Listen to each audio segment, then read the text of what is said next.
Okay, so welcome back, and in this lecture we're going to talk about a tutorial on how to solve linear programs using the software called GLPK. Okay, and GLPK stands for the GNU Linear Programming Kit. It's a very useful set of tools for solving GLPK, and it implements the latest and greatest algorithms that solve the simplex linear programming using the simplex method as well as the interior point method. It also has support for integer programming, which we will talk about when we get to integer programming. All right, on with this. So why GLPK? So why GLPK? Because it's open source, okay, and it's available free of cost to everyone. It's released under the GNU GLP license, okay, GPL license, the GNU open source license. It has an API for programmers and input languages that are easy to use. It's not as good as some of the big commercial solvers that come bundled with lots of features and can be customized, but it's quite good for open source applications. I have used it personally in my research to solve really large linear programs, and I found this to be extremely useful. So the website for GLPK is on this slide, and a simple Google search will help you find GLPK. Okay, so you can download and install GLPK, and there is lots of help available from the website. Okay, and it's quite easy to download. It's supported across many different platforms. I myself have used it on the Linux and Mac OS platform. The Windows platform, I'm told, also works quite fine. Okay, so how do we solve our target linear program using GLPK? And that's going to be the subject of this video and the next part of this tutorial. There are two options. One is we can use the executable, which is called glpsolve. Okay, it's an executable that comes by compiling GLPK, and we can use it on command line. We can provide it an input problem, and it gives us the answer. It's a very simple way of using it. The other option is to use it through an API, through a C++ library. You can use a C++ program, but there are also interfaces from Java, Octave, and other tools to this library so that you can actually use them from your other programming languages. There's even a MATLAB interface, I believe. Okay, so those are the two ways we can use it. And in this lecture, we'll focus on option one, and we'll focus on one of the input formats called the GNU MathProg format, because it allows for very nice and intuitive, readable problem modeling, which I will explain in a second. Okay, so let's go back to our example that we have seen before. Okay, this is the linear programming problem. This is the linear programming problem, okay, and this is the feasible region. We visualize this, and we have seen this example already. Let's try and solve this using GLPK. Okay, really simple. So I've placed the LP here, and I have given you the program which is uploaded on Coursera, and you can obtain it as a file called ex1.ampl. And what it's saying is, okay, x1 is a variable, okay, and I have added these constraints right here. Okay, you can say x1 is greater than or equal to 0, and this part is optional. I could have as well said x1 greater than or equal to 0 right here, but I didn't say that. I just said it right here because it's quite easy to do that. All right, now I say maximize an objective, okay, sub x1 plus 2x2, subject to these constraints. And the constraints themselves, I've given them names. You have to give them names: C1, C2, C3, and C4. And you can note that the constraints are exactly as written down in the problem. You can just go one by one and see that they are exactly the same. I ask GLPK to solve this LP and give me the answer for x1 and x2. So it says display x1, display x2, and it displays the answer for x1 and x2. And do not forget to end with an end statement. Okay, the syntax for all of this is quite easy to find on the web. There's lots of tutorials and lots of examples. I'm not going to take you through the individual syntax. I'm just showing you the high-level picture of how you do things with GLPK. All right, so what you do is on a Mac or Linux box, you can use the command line to run GLPK.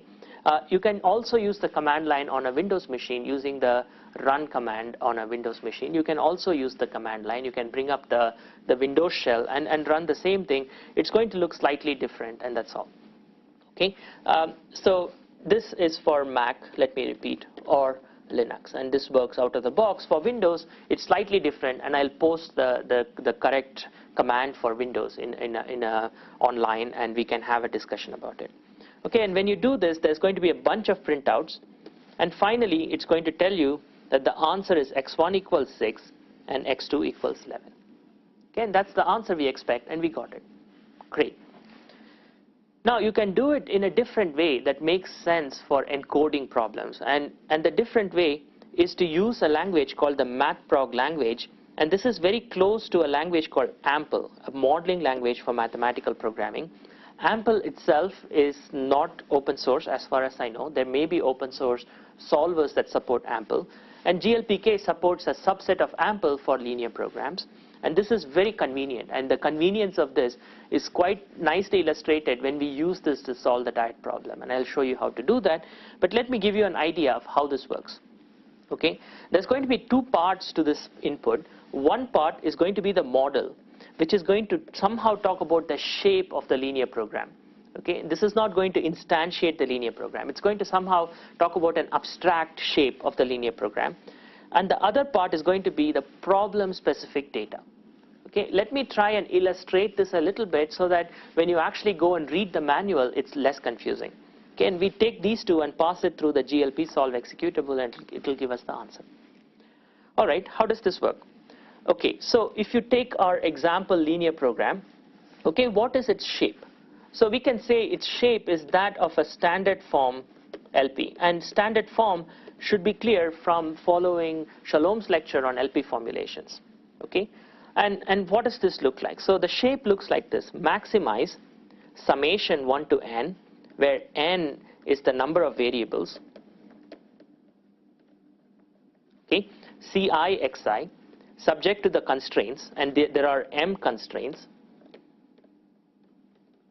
Okay, aij xj summation less than equal to bi, this guy, and xj greater than equal to 0. And here there are n variables and constraints. Okay, and that's the shape. Okay, and this program here, this instance, is a specific instance of this shape. Okay, and the specific instance is obtained by 1, choose the parameters m comma n. Okay, in this case m equals 1, 2, 3, 4, and n equals 2. Okay, and then choose specific values of aij, okay, which is the A matrix. All right, and choose specific values of bi.